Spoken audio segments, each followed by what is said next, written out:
এবং আপনারা অনেকেই এটা মনে করতে পারে যে এটা কি নিজে ভাইরাল হওয়ার জন্য করছে।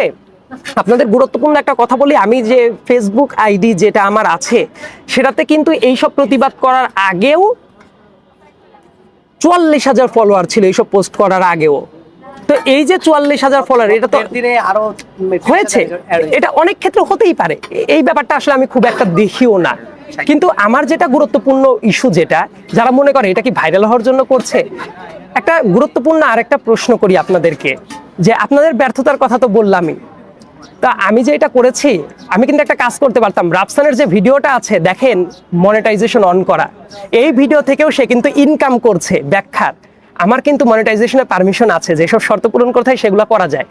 আমি তো পারতাম, আমি তো জানি যে এই ভিডিওগুলো দিলে মানুষ অনেক দেখবে, আমি মনিটাইজেশন অন করতে পারতাম না? আমার ভিডিও থেকে আমি মনিটাইজেশন অন করেছি? বা অন্য যারা যারা এই ভিডিওটা বিভিন্ন জায়গায় ইউজ করছে, আমি কি তাদেরকে কপিরাইট ক্লেম করছি? কিচ্ছুই করছি না। তাহলে কি আমার কি এই জায়গা থেকে কোনো ইনকাম করার ইচ্ছা আছে?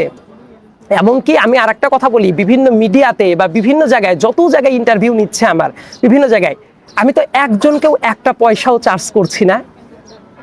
তাহলে আমার যদি রাফসানের ইন্টেনশনটা দেখেন, ওই ভিডিওতে মনিটাইজেশন অন করা, আমারটা কিন্তু মনিটাইজেশন আমি ইচ্ছা করেও অন করি নাই, কারণ কি আমি এটা পাবলিক ইন্টারেস্টে করছি। এখন পাবলিক ইন্টারেস্টে কেউ কোনো কথা বললে আপনাদের যদি মনে হয় যে এটা ভাইরাল হওয়ার কথা, তাহলে তো পৃথিবীতে অন্যায়ের যে কোনো প্রতিবাদ করা মানেই তো এটা তাহলে ভাইরাল হওয়ার জন্যই করে। আপনারা কি এটা বলবেন? আপনারা কি এটা বলেন? ধরেন যে কেউ একজন দায়িত্ব নিয়ে কোনো অন্যায়কে উন্মোচন করছে, এটা কি ভাইরাল হওয়া? ভাইরাল হওয়ার জন্য পৃথিবীতে বর্তমানে টিকটকে এবং বিভিন্ন জায়গায় অনেক উল্টাপাল্টা কাজ করে ভাইরাল হয়। ইচ্ছাটা কেন জাগ্রত হলো? সাধারণত আমাদের দেশের কিছু কনসেপ্ট আছে কি, মানুষ মনে করে যে কেউ ব্যাংক থেকে লোন নিল, ডিফল্টার হয়ে গেল, এটা শুধুমাত্র ব্যক্তিদের ব্যাপার। কিন্তু সবচেয়ে গুরুত্বপূর্ণ ব্যাপার হলো, সবার জ্ঞাতার্থে বলছি, ব্যাংকের টাকাটা হলো পাবলিক মানি। আর পাবলিক মানি মানেটা কি? এই জায়গা থেকে কেউ যদি ঋণ খেলাপি হয়, সেটা কিন্তু জনগণের প্রত্যেকেই সেটার দ্বারা এফেক্টেড হয়। সো আমি তো একজন দেশের নাগরিক। সো এই দেশের আমার কাছে মনে হয় বর্তমানে সবচেয়ে ক্রুশাল সমস্যাগুলোর একটা হলো ঋণ খেলাপি যেইটা আছে। আপনারা দেখবেন যে বাংলাদেশের এই 2023-এর ডিসেম্বরের শেষে মানে কয়েক লক্ষ ওপরে কিন্তু হাজার কোটি টাকা ঋণ খেলাপি হয়েছে। তো আমি যখন দেখলাম যে ওরা প্রচারণা যে চালাচ্ছে, মানে যে ল্যাভিশ লাইফ স্টাইলটা করে, লাইক বাংলাদেশে কতজন মানুষের এখন অডি গাড়ি আছে? খুবই কম মানুষের।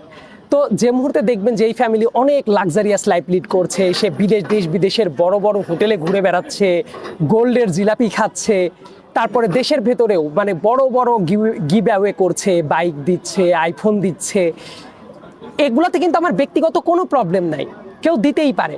কিন্তু এইটা দিতে গিয়ে আমি বেশ কিছুদিন আগের থেকেই, মোটামুটি অ্যারাউন্ড 2 মাস বা তারও একটু আগের থেকে আমি একটু জানি, যে মুহূর্তে সে ওই যে তার ব্লু নামের একটা ইলেকট্রোলাইট ড্রিঙ্ক লঞ্চ করলো, তারপর থেকেই আমি একটু বিভিন্ন কমেন্ট সেকশন বা বিভিন্ন জায়গায় ফেসবুকে একটা ক্লু পেয়েছিলাম যে সবার কি মানে যারা এই ধরনের ব্যবসা করে বা যারা সব কিছু করে, অতীতের ইতিহাস কি সবার ভালো থাকে? খোঁজ নিলে তো অনেক কিছু পাওয়াও যাইতে পারে।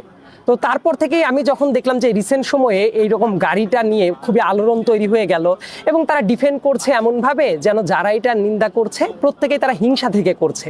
কিন্তু এটা কি হিংসা করার মতো ব্যাপার? যেমন আপনারা আছেন, আমি আছি, আমার লাইফে সত্যিকার অর্থেও ল্যাভিশ লাইফ লিড করার কোনো ইচ্ছা নাই। এক একজনের লাইফ সেটিং কিন্তু কি হয়, এক এক রকম হয়। সবাই কি ইচ্ছা করলে ওই রকম মানে ও যে লাইফ স্টাইলটা ফলো করে এটা করতে পারে? মানে আমার না এটা ইচ্ছাও নাই। আমার অনেক টাকা থাকলেও আমি হয়তো এইভাবে করতাম না। তাকে কিন্তু আমি অসম্মান করছি না।